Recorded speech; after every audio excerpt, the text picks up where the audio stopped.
Merci Pierre-Régis, je ne serai pas la seule responsable du retard pris. Bonsoir à tous, merci de votre invitation. Donc effectivement, on va parler d'asthme. Alors l'asthme, effectivement, on pourrait dire que c'est radicalement l'opposé de la mucoviscidose. C'est pas du tout une maladie rare, c'est l'archétype de la maladie fréquente, puisque vous voyez, je vous ai mis quelques chiffres pour commencer, c'est que 5 à 7% de la population adulte en France, c'est à peu près 4 millions de patients en France, c'est 300 millions dans le monde. Donc c'est une maladie pour le coup extrêmement fréquente et qu'on considère souvent comme extrêmement banale. Je suis sûre que si je dis levez la main ceux qui ont déjà pris un petit peu de Ventoline pour un petit asthme dans leur vie, je suis sûre qu'il y en a un ou deux. Donc on connaît tous des asthmatiques, on a tous l'impression que c'est une maladie fréquente, banale. En fait, ça n'est pas tant que ça. Pourquoi ? Parce qu'il y a malheureusement toujours des morts d'asthme. Alors vous allez me dire 1000 morts par an en France, c'est pas énorme, c'est rien par rapport aux accidents de la route, au cancer, etc. Mais c'est encore beaucoup parce qu'on considère que c'est des morts qui pourraient être quasiment dans 99% évitables. Ça a un coût qui est énorme en termes de santé publique, hein, en termes d'hospitalisation, en termes de coûts médicamenteux, on va en reparler après. Et puis surtout, il ne faut pas oublier, et c'est moi ce qui m'intéresse dans une consultation hospitalière d'asthme, c'est qu'il y a 3 à 10% des patients qui ont une forme sévère. Et la forme sévère, c'est la forme qu'on ne sait pas traiter et qui nous pose de réels problèmes et pour lesquels on a besoin de faire des progrès thérapeutiques. Alors donc j'ai choisi de vous parler d'une patiente, une patiente de 46 ans, parce que c'est typiquement dans une consultation d'asthme sévère, c'est plutôt des femmes après 40 ans, et qui vient pour ce qu'on appelle un asthme difficile. Alors, comment est-ce qu'on sait qu'elle a un asthme difficile ? Eh bien, vous avez son ordonnance ici que j'ai reproduit. Alors, je suis désolée, j'ai laissé les noms des médicaments, mais il n'y a pas du tout de pub cachée derrière tout ça. C'est juste pour montrer déjà que vous voyez que c'est une ordonnance qui est lourde, qui est chargée. Il y a beaucoup de médicaments. Et si on regarde un petit peu les médicaments qu'elle prend, eh bien, vous les connaissez peut-être pas tous. Il y a des corticoïdes par voie inhalée associés à des bronchodilatateurs. Il y a des corticoïdes par voie orale. Il y a de la théophiline, qui est un vieil anti-inflammatoire, un vieux bronchodilatateur qu'on utilisait il y a longtemps et qu'on continue parfois d'utiliser. Et donc, au total, il y a aussi un corticoïde par voie nasale. Elle reçoit 5 médicaments anti-inflammatoires et 2 médicaments bronchodilatateurs. Donc ça résume déjà la maladie, même pour ceux qui ne la connaissent pas. C'est une maladie inflammatoire et c'est une maladie avec une bronchoconstriction, donc qui va toucher les bronches et qui va les obstruer. Et puis ces médicaments, on peut les donner soit par voie inhalée, puisque c'est une maladie des voies aériennes, donc on peut donner le médicament directement dans les bronches, soit quand ça ne suffit pas, effectivement, il faut le donner par voie systémique. Donc pour la malade, ça fait beaucoup de médicaments à prendre. Déjà en termes de qualité de vie, c'est important de prendre ça en compte. Et pourquoi on l'a dit difficile ? Eh bien parce que malgré ce traitement de cheval, on pourrait dire, elle ne va pas bien. C'est pour ça qu'elle vient à l'hôpital. Alors comment elle ne va pas bien ? On peut utiliser ces scores qu'on utilise fréquemment dans les consultations d'asthme, ce qu'on appelle le score de contrôle de l'asthme, où on demande aux patients, avec 5 questions très simples, leurs symptômes. Et donc, vous voyez, 11 sur 25, c'est vraiment un asthme très mal contrôlé, avec une qualité de vie qui est terrible. Vous regardez, est-ce que vous êtes gêné ? Oui, elle est gênée la plupart du temps. Est-ce que vous êtes essoufflé plusieurs fois par jour ? Est-ce que vous vous réveillez ? Oui, 3 nuits par semaine. Donc 3 nuits par semaine, elle ne dort pas à cause de l'asthme. Donc vous voyez que c'est effectivement une maladie dont on ne meurt plus, mais avec un impact sur la qualité de vie qui est extrêmement gênant. D'autre part, elle était hospitalisée, elle est quand même allée en réanimation. Donc là, c'est quand même des maladies sévères où là, le pronostic vital peut être impacté. Et puis, elle est en invalidité depuis 2 ans, c'est-à-dire qu'elle a 46 ans, elle ne peut plus travailler. Elle a pris 20 kilos en 2 ans. Et en plus, elle a les complications de la corticothérapie, à savoir le diabète. D'accord ? Donc effectivement, l'asthme sévère, c'est ça, c'est des patients qui ont des traitements, qui sont les traitements qu'on sait donner de nos jours, mais qui malgré ça ont une maladie qui est absolument non contrôlée. D'autre part, si on fait souffler les patients, on peut mesurer ce qu'on appelle le VEMS, qui est un reflet de l'obstruction des bronches. Et ici, on a son VEMS depuis 2010. Vous voyez qu'elle était à 1,7 litre, elle est maintenant à 1,13 litre. Elle a perdu en moyenne 120 millilitres par an sur sa fonction respiratoire. Vous et moi, normalement, vous perdez 20 millilitres par an. Donc ça veut dire qu'elle a une fonction respiratoire qui se dégrade beaucoup plus rapidement que les autres, que les patients qui n'ont pas d'asthme, et ça va contribuer à ces symptômes. Alors elle nous dit qu'elle est asthmatique depuis qu'elle est toute petite, depuis qu'elle a 5 ans. Et pourquoi depuis 2 ans ça ne va plus ? Pourquoi depuis 2 ans les docteurs n'y arrivent plus ? Pourquoi est-ce qu'on est obligé d'augmenter les traitements ? Alors une première réponse, c'est qu'une des caractéristiques de la maladie, c'est d'être variable. C'est la définition, c'est une obstruction, une maladie variable. Et vous voyez ici, les symptômes. Ici, c'est des scores de symptômes, et vous voyez, en fonction des jours, que les scores de symptômes varient, avec ici des pics qui peuvent, ce qu'on appelle l'exacerbation. Donc, ce que vous appelez la crise d'asthme, c'est de l'exacerbation, en fait. Et donc, cette variabilité des symptômes, qui peut être dans une même journée, qui peut être dans une même semaine, mais qui peut se voir aussi sur plusieurs années, avec des phases de grande activité, des phases de rémission, des phases de calme, c'est propre à la maladie, et c'est parfois assez difficile à accepter. Et vous voyez que quand on mesure l'inflammation, ici c'est mesuré par le NO exhalé, donc qui est un marqueur de l'inflammation au niveau des voies aériennes, et bien globalement les pics de symptômes suivent les pics d'inflammation.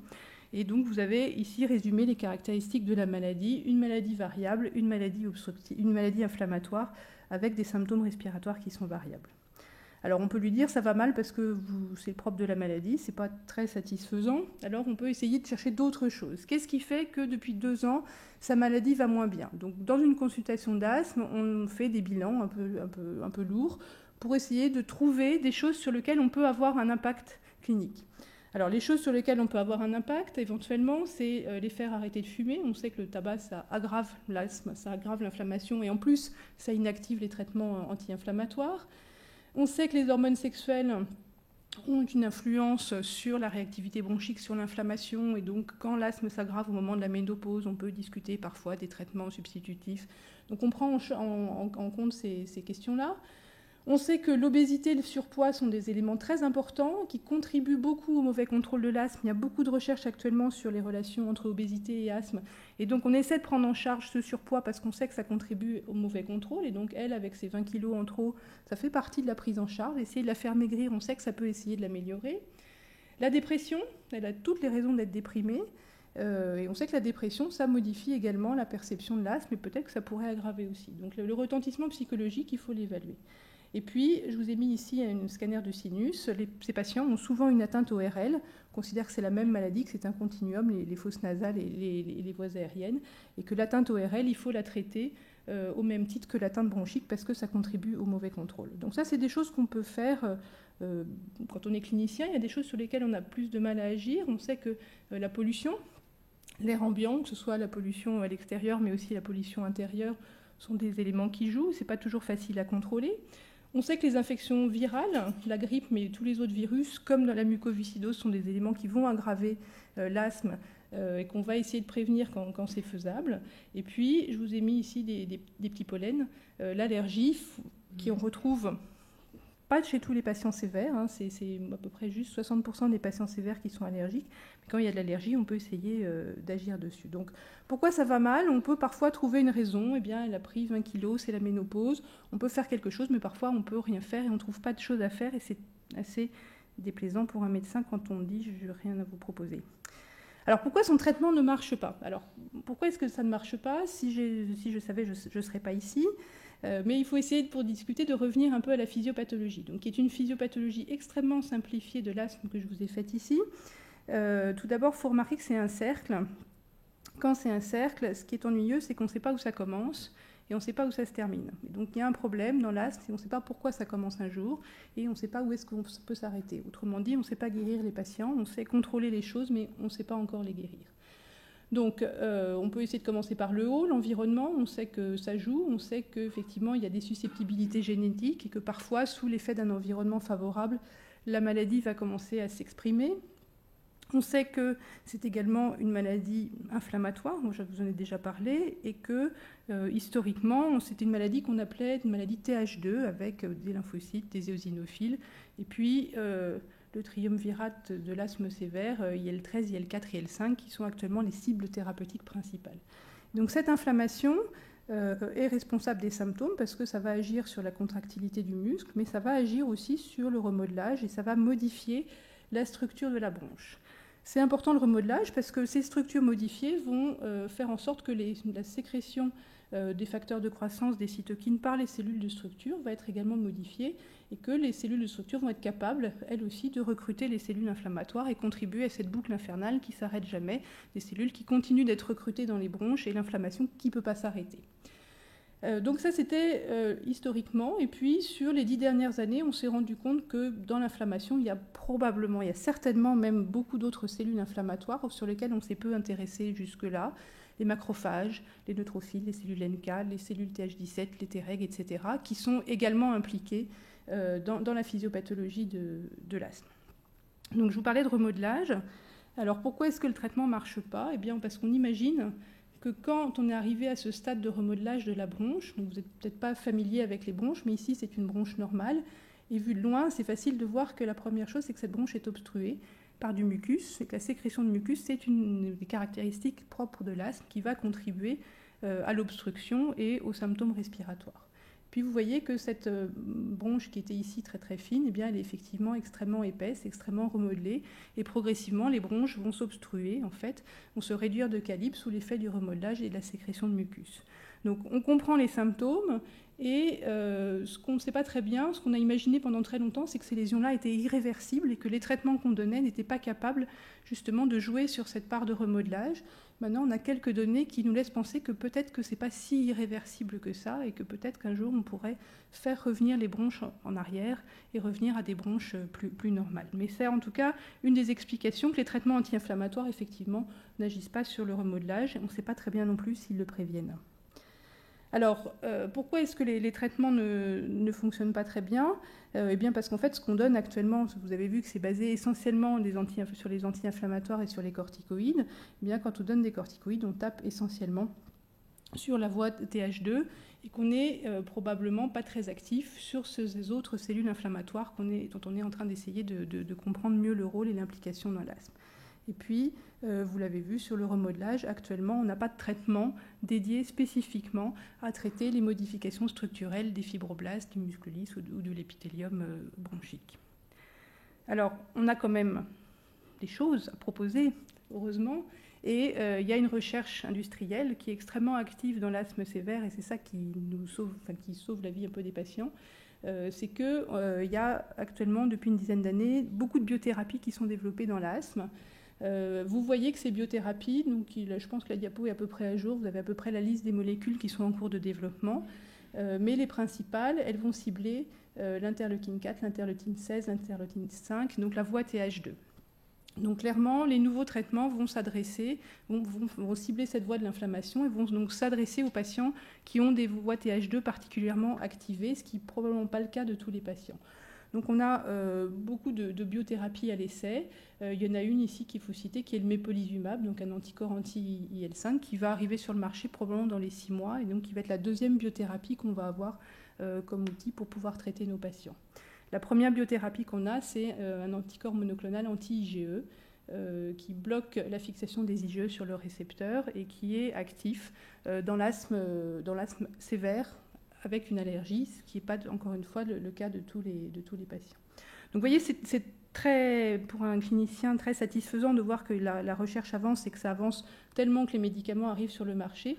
Mais effectivement, on voit que ce qu'on va cibler, c'est un peu finalement toujours la même chose, c'est la voie TH2. En revanche, il y a quelques petits nouveaux qui sont encore très balbutiants, qui vont arriver avec des anti-IL17 qui commencent à être testés dans des phases 1, des anti-IL23, et dont ceux-là sont peut-être destinés aux patients qui ne sont pas très éosinophiles, pas très TH2. Alors si on revient sur Virginie, on n'a rien à lui proposer. Si on a réussi à lui proposer quelque chose, on sait que notamment elle a des marqueurs d'activation TH2, donc c'est assez basique. En gros, elle a une éosinophilie circulante qui est relativement importante, et donc elle a pu rentrer dans un essai clinique qui cible justement ces éosinophiles avec un anti-IL5, et on espère pour elle que ça va pouvoir améliorer sa situation. Donc si je résume, c'est quoi l'asthme ? Bien, vous avez vu, c'est une maladie finalement assez hétérogène dans sa présentation et dans l'inflammation. C'est une maladie inflammatoire avec une inflammation qui est chronique, qui est hétérogène, où il n'y a pas uniquement du TH2 dans les voies aériennes, avec une obstruction bronchique qui est variable en fonction des patients, mais qui est variable aussi dans le temps, avec responsable de symptômes respiratoires dont on a vu également qu'ils sont variables. Rassurez-vous quand même, dans 90% des cas, avec des corticoïdes inhalés, on arrive à contrôler la maladie. La vraie question, c'est pour les 10% de patients restants de trouver des nouvelles cibles, des nouveaux traitements pour ces patients dont vous avez vu qu'effectivement ils meurent peu mais qui sont extrêmement handicapés. Et donc ça, c'est les questions prioritaires pour la recherche qui n'ont pas été définies par moi mais qui sont définies par les experts de la société américaine et européenne. Et vous voyez, la question, c'est effectivement de valider la question qu'il y ait des patients éosinophiles TH2 et des patients non éosinophiles, de voir est-ce que c'est effectivement quelque chose de variable ou quelque chose de réel. Les comorbidités, les facteurs de risque, l'histoire naturelle, est-ce qu'effectivement il y a des voies particulières en fonction du phénotype des patients. La question de la génétique, la question de l'épigénétique, qui sont des choses qui sont encore un petit peu pas très claires pour nous. La question de la réponse de l'immunité innée. Est-ce que les contributions aussi, les relations entre les structures bronchiques, donc les cellules de structure et l'inflammation. Et puis, on n'en a pas du tout parlé, parce que pour le coup, c'est quelque chose qui n'est pas du tout développé. Il y a quand même quelques questions sur le microbiome et sur le virobiome, comme dans la mucoviscidose, qui commencent à être explorées. Mais là, pour le coup, l'asthme n'est pas vu comme une maladie infectieuse, mais peut-être qu'on se trompe. Voilà, je vous remercie.